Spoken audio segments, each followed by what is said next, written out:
holiday tips and fun facts from Paul, Kristen, and Dexter at Total Wine & More. Looking for wine with a reindeer-inspired name for your Secret Santa? You've come to the right place. The sweetness of a maple-glazed ham paired with a bourbon barrel-aged Cabernet. Uh-oh. We went there, and now my taste buds are hopping. I can help you impress the boss with a great bottle of wine. Here's to a raise in 2019. As you check off that gift list this holiday season, we'd love to share our always low prices and ridiculous selection at Total Wine & More. Cheers. Hey guys, it's Derek here. Quick introduction for this episode, and then I'll get out of the way and let everybody else tell the story. Joe Mauer is getting his number 7 retired at Target Field sometime this summer. They haven't set a date, the Twins, but there is a home game on July 7th, 2019 at Target Field, and I'm just saying that might make some sense. I was at Cretin Derham Hall earlier this morning when the Twins put together this event with the help of Mauer's good friend, Tony Leeson, with the help of Maddie Mauer, and really, I mean, A-plus event. To do it at the high school where 18 years earlier he had signed his first professional contract when the Twins drafted him 1-1. That was a pretty good full circle. And to have Kent Hrbek, his childhood hero, present the news and surprise Mauer with it, I thought that was an exceptional touch as well. Let's paint the picture here real quick, and then I'll hand it over to some special guests for the episode. We can call them guests, right? If I'm taking sound from a press conference, they're guests. So picture the Joe Mauer Fieldhouse at Cretin Derham Hall. A bunch of basketball hoops were pulled up for this event. This purple carpet sort of thing in Cretin Raiders colors was laid out across the gym floor. And I didn't have an exact head count, but I would guess a couple hundred students there from Cretin were on hand. The Cretin band was there. They played a couple of numbers. The Mauer family was there, some friends. Mark Dayton started the day off with a taped tribute, about how much Joe Mauer means to the state of Minnesota, and he declared during that taped video piece that December 18th, 2018 is Joe Mauer Day. So there you have it. And then before we got too far into the program, Mauer's former high school coach, Jim O'Neill, spoke. He said a few words. His good buddy, Tony Leeson, said a few words. And then in March, Kent Hrbek, Tom Kelly, Tony Oliva, and Bert Blyleven.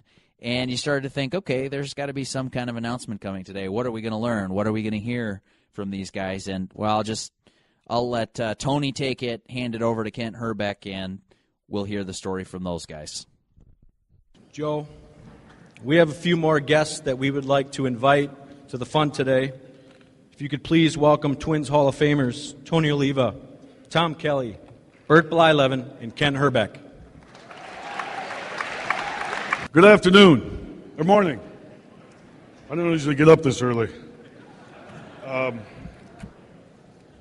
Joe Mauer Day, apparently. The governor even said it's Joe Mauer Day. Mr. and Mrs. Mauer, nice to see you. Pohlad family is here. Mr. St. Peter. On behalf of the Twins organization and the Pohlad family, I am here to bestow a pretty cool honor. Being from Minnesota, growing up in your hometown and playing baseball for your home team is pretty special. I was lucky enough to get that honor and play for the Twins. Joe did the same thing. Back in 1995, I had one of the greatest honors ever. I had my number 14 retired by the Twins. And today, I'm here to tell Joe, on behalf of the Minnesota Twins, the Pohlad family, all these great guys back here that have had their number retired, Hall of Famers, everything, that this summer, number 7 is going to hang along the wall with all the other 8 numbers that are retired. Joe, they're retiring your number, buddy. Congrats.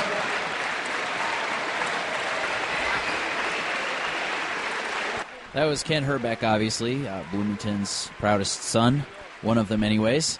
And it was pretty cool to have Hrbek be the one to tell Mauer, Mauer grew up watching Kent Hrbek play for the Twins, and then to have Kent turn around on that stage at Mauer's high school and say, hey, buddy, your number's going up in the limestone out there in left field at Target Field with all the Twins greats. That was a pretty cool moment. Bert Blyleven took the stage and said a few nice words, including his reading of a note from Rod Carew, who's currently in Southern California. Carew vows to be in Minnesota for the day that the number is officially retired at Target Field, and his number 7 goes out on that limestone wall out in left field. Bert wraps up with a congrats to Mauer, but stick around. Listen to the tape as Mauer takes the podium and responds to the honor. Congratulations, Joe.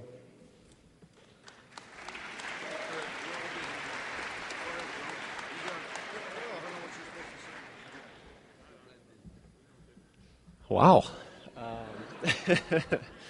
Wasn't expecting this, that's for sure. Where do I start?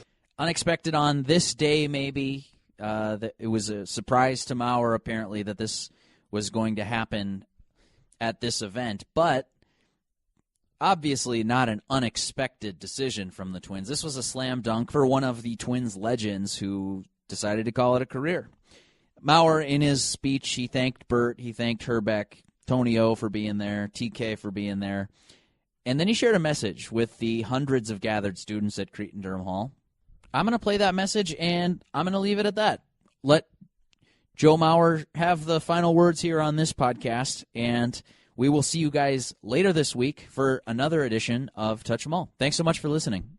Here is number 7. Like I said, I wasn't prepared for this, but I was thinking last night what I wanted to say to this group, to the students here at CDH, and I was writing down, I had notes, and I'm better kind of going off the cuff a little bit, just winging it, but I just want you guys to, the first thing that came to mind was opportunity, and I've been blessed to have many opportunities in my life, great opportunities, and it all started here at CDH. There's so many people here that care about your well-being, care about you as a person, your academics, your personal life, and just want to genuinely see you guys succeed. So I want you guys to take recognition of that and realize that these people are here to help, and they'll always be here to help.